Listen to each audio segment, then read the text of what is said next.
But we've seen what happened in New York City, and this horrible situation where you see these officers being trying to do their job and being hit by water. And now we have some more video of police officers at a fire, and look what happens. Go ahead.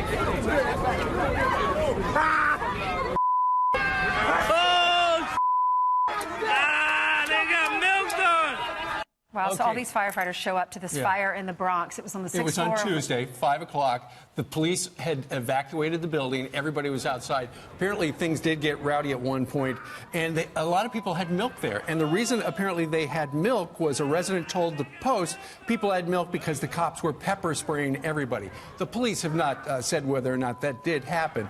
But nonetheless, they put out a picture, an image of the particular milk thrower, and now Crime Stoppers is trying to figure out who this guy is. They say they did chase him. That's him right there. They chased him, but they weren't able to apprehend him. That man is wanted for assault, and there is a reward as well. You know, to me, watching that video, it's the instincts on both sides of that video that are troublesome to me. The instinct that, okay, I can throw some milk or throw water at a cop, and I'm going to get away with it. Right. I'm going to laugh about it. I'm going to film it. Everything's going to be fine.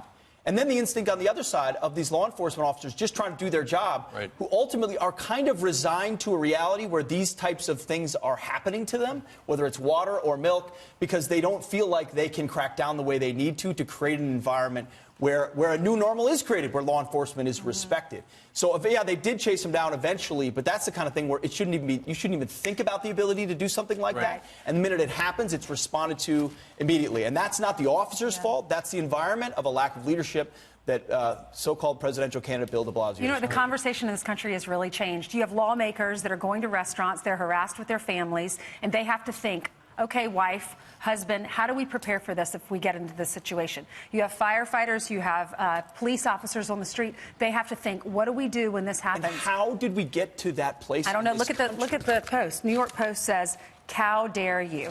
Calling these men and these women that are doing this, throwing water, throwing milk, and that's cowards. why when President Trump stands up and says, I'm for the taxpayers and the citizens and the people who came here legally, it resonates so much with people, because you see another side of the aisle, an entire party saying, we're the party of illegality, we're the party of non-citizenship. And he says, now, last time I checked, America still matters. All right. Can we see the hands of the people here today, the first responders and law enforcement, who have encountered anything like that in the last year or so in New York or wherever you are? Hit with water, hit with milk, disrespected, taunted? Or know anyone that has?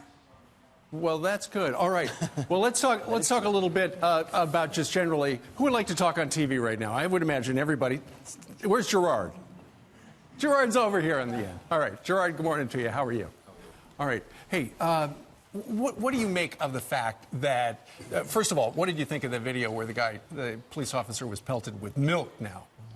Well, I represent firefighters, but I'll speak on behalf of the police or as a citizen of the city of New York. They were responding to a fire. The firemen were there as well. So they're an intricate part of, crowd control, letting us get our tools, our manpower to the emergency to fight the fire. Seeing that, it's horrible. These guys are going to work like we do every day, and all they want to feel is respect and appreciation. And, when you go to work and you don't feel either one of those, you get depressed. And, do you feel that way? I don't personally. I'm very happy with my job. And I think, most firefighters are. We have our complaints in some aspects. But most of the time we do feel appreciated, because when we get there, they need us or want us. Well, great. Well, thank you very much for your service. Where's George? George is down at the other end. I'm getting my steps in. George, who do you work for? I work for the fire officers of New York City. All right. I can tell you, previously I was a police officer for about 5 years. One of the most thankless jobs I've ever had in my life. Very difficult to do your job there. And what do you make, George, of the fact that there are a lot of police officers in New York City? And, if you're a New York City uniformed police officer right now, it would be hard to speak out on camera about this. But so many of them feel like City Hall just doesn't have their back. City Hall is a tough job. I couldn't really begin to fathom the depth. It's a demanding job, probably one of the most demanding political jobs in the country.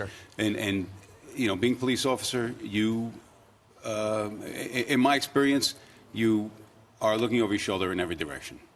from the department, Right. from the people. It's a very challenging job, and as Gerard said, I would certainly defer to the police. But as a firefighter, I'm very happy. Okay, very good.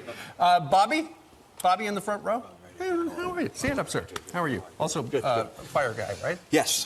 Thank you for your service. Oh, thank you very much. Thanks for getting up so early to be with us today. Yes, very early, but it's quite all right. Okay. At least we didn't wake you up with the siren. No, it's quite all right. All right. So what do you make of the feeling that a lot of men and women in uniform have these days, that the bosses just don't have their back? Well, it's disappointing. I mean, our number one concern is our health and safety, and both the health and safety of the police officers we work with.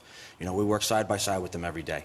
And it's something you worry about. You know, Gerard said you're trying to go into a fire and you're trying to protect everybody there, and the cops have the same issue. And now we have to worry about something else. You know, a building under fire is a building under demolition, and there's enough issues with that going on that we don't need people throwing things at cops and throwing things at us. And you know, it's just very unfortunate that seems to be the atmosphere that's tolerated in New York City. Sure. And it's just, you know, it's daunting enough to know you're running into a building that's on fire. You don't want to have to worry about the people who are outside. Absolutely.